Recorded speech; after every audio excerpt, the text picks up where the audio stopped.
भगवान को कहीं और देखने की जरूरत नहीं है, अपने शरीर के अंदर देख लो।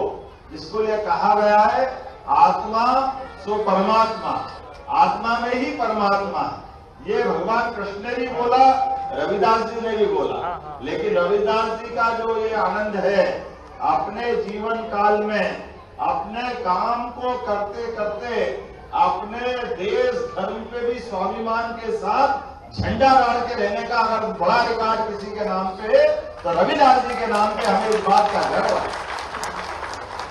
और उनकी भक्ति की उस रसधारा में, वो तो खुद गंगोत्री थे जिनमें संस्कार की गंगोत्री बही। कौन उनके पास उस गंगा स्नान करने नहीं आया? चित्तौड़ की महारानी मीराबाई, बनारस के घराने के बड़े बड़े राजा महाराजा, और राजा महाराजा को देख करके उनको कोई बहुत बड़ा अलग एहसास नहीं था, और गरीब को देख करके जो आनंद उनको आता था उससे बढ़कर के कुछ नहीं हो सकता है। वो जीवन भर हम सबको याद रहेंगे। ऐसे रविदास जी महाराज को प्रणाम करता हूं और आनंद के साथ आप और हम सब मिलकर के जो रविदास जी ने जीवन में धारण किया है, भक्ति भी रखना है, लेकिन भक्ति के साथ साथ अपने को कर्मवाद के सिद्धांत से भी जोड़ना है।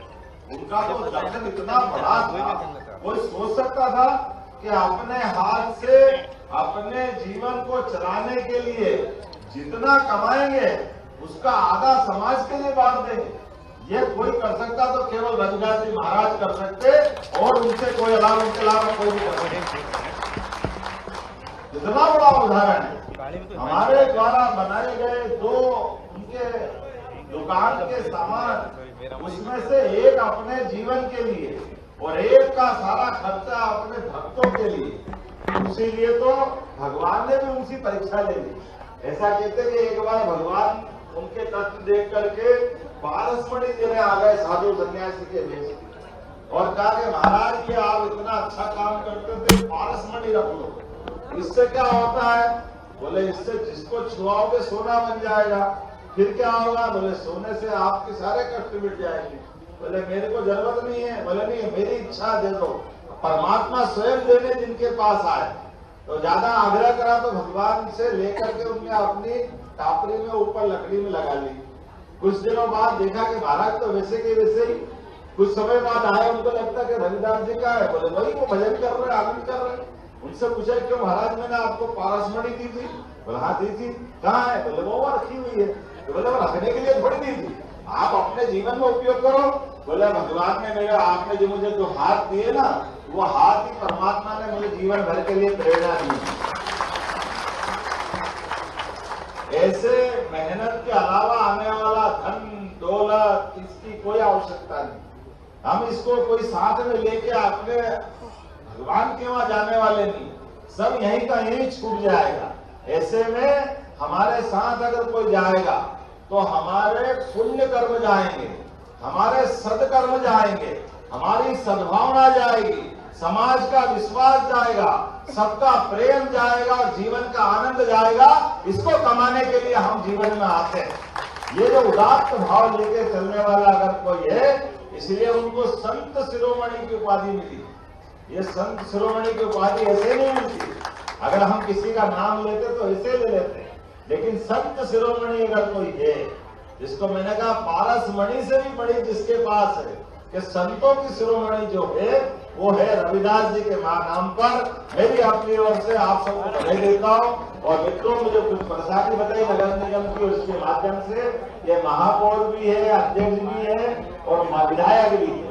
ये सारी समस्या भी हल करेंगे, लेकिन इनके साथ ये भी आपका भय होने के नाते मेरा प्रयास है मध्य प्रदेश के सारे युवाओं के लिए सबके जीवन में बदलाव आना चाहिए, सबको आगे बढ़ने का मौका मिलना चाहिए, सबकी आर्थिक स्थिति मजबूत होना चाहिए। हर एक गरीब का सपना उसको संपन्नता की तरफ ले जाने वाला होना चाहिए। सरकार का मतलब ही है सरकार गरीबों की गरीबी दूर करे, युवाओं को काम दे, महिलाओं को सम्मान दे और किसानों का सम्मान बढ़ाए। मुझे इस बात का गर्व है, हमारी सरकार बनने के बाद हमने पूरे प्रदेश में ये माहौल बनाया है, और पूरे प्रदेश में नहीं देश में डंका बज रहा है कि मध्य प्रदेश बहुत तेजी से आगे बढ़ रहा है। हमारे सभी युवाओं के लिए सभी गरीबों के जीवन में बेहतरी के लिए हम काम कर रहे हैं और इन कामों के बलबूते पर हमारे लिए अच्छी बात है। गुमटी मांग रहे, गुमटी तो देंगे ही देंगे, लेकिन गुमटी के महल देंगे, महल बना बढ़िया धूमधाम से बराबरी से। क्या तकलीफ है? हमको मालूम है आज के समय में इस कठिन काल में सरकार के माध्यम से आपको और आनंद आ रहा है। यशस्वी प्रधानमंत्री नरेंद्र मोदी जी का समय है। जोरदार ताली बजाओ माननीय मोदी जी के लिए, जिनके नेतृत्व में आज गरीब से गरीब आदमी सम्मान के साथ जी रहा। नरेंद्र मोदी जी भी उस गरीबी से निकल के आए जो बच्चा चाय चाय चाय रेलवे स्टेशन में चाय बेचते इस देश में लोकतंत्र को गौरवान्वित करते हुए तीसरी बार के प्रधानमंत्री बने, तो आप हमारे लोकतंत्र की ताकत से बने। ये भीम अपने हमारे भीमराव अंबेडकर जी की देन से बने। सच्चे अर्थों में पावर मिले, गरीब से गरीब आदमी का बच्चा भी प्रधानमंत्री बन सकता है, मुख्यमंत्री बन सकता है। मैं भी आपके जैसे परिवार में से आता हूँ। मेरे आसपास उज्जैन में तो समूचा रविदास समाज ही है मेरे घर के आसपास। इतना आनंद आता है मुझे, तो ये आनंद के साथ परिवार के बीच में रह करके सच्चे अर्थों में नहन के लोगों के बीच का सम्मान अगर कहीं मिलता है, उस आनंद के अवसर की बात ही कुछ होती है। मुझे इस बात की प्रसन्नता सरकार के माध्यम से हमने रविदास जी का भी धाम जगमगाना है। सागर के अंदर रविदास जी का 100 करोड़ के माध्यम से भव्य स्थान बन रहा है। आपको सबको लेकर के दिखाएंगे। और उज्जैन में रविदास जी का गुरुद्वारा है, मैं हर साल वहां जाता हूँ। गुरुद्वारा जहाँ रविदास जी स्वयं उज्जैन आए थे। उज्जैन में हमारे अवंतीपुरा के पास नयापुरा के अंदर अपने यहाँ एक अच्छा गुरुद्वारा बना है। मैं उम्मीद करूंगा उन सारे कामों के लिए लगातार जाऊंगा। मुझे बताया है कि सामाजिक कार्य हो तो समाज के जमीन का आवंटन करना जरूर करेंगे, चिंता मत करो। आप जो चाहोगे और समाज के लिए तो मिलेगा ही। गरीब आदमी को भी मकान दिलाने के लिए आप सुन लेना, जिनके सर पे छत नहीं है दोबारा सर्वे करा रहे हैं 2.5 लाख के मकान आपको भी दिलाया जाएगा। ये हर गरीब का सपना माननीय मोदी जी के माध्यम से सार्थक होगा। 10 लाख मकान शहरी क्षेत्र में फिर बनाने वाले हैं और गांव के अंदर वालों को निराश नहीं करेंगे। गांव के अंदर भी दोबारा सर्वे होने वाला है, तो जो गांव के अंदर बैठा है उन सबको भी गांव के अंदर भी मकान दिला करके उनका भी अपना सपना, अरे गरीब आदमी है वो क्यों झोपड़ी में रहना चाहिए, उसका मकान पक्का नहीं बनना चाहिए क्या? उसका मकान भी पक्का बनना चाहिए, उसका भी बनाया जाए, कोई छूटेगा नहीं। लेकिन शिक्षा, चिकित्सा, रोजगार और समानता का अवसर ये हम सबको डॉक्टर भीमराव अंबेडकर के माध्यम से मिला है। निश्चित रूप से सरकार वो सब काम करती जाएगी।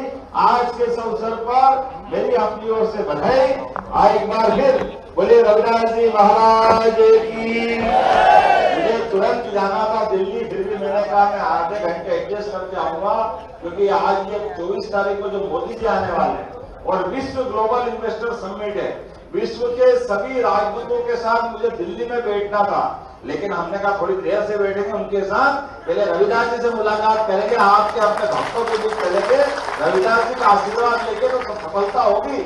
इसलिए आज आपके बीच में आया। मेरी अपनी ओर से रविदास जी महाराज की बधाई, बहुत बहुत धन्यवाद। एक बार फिर अपने हिजवार समाज का भी आभार मानता हूँ। बोलिए भारत माता की, संत शिरोमणि रविदास जी महाराज की। ताजा खबरों के लिए लाइक, फॉलो और YouTube पर सब्सक्राइब कर बेल आइकन दबाएं। साथ ही ताजा अपडेट्स के लिए swedeshlive.com पर विजिट करें।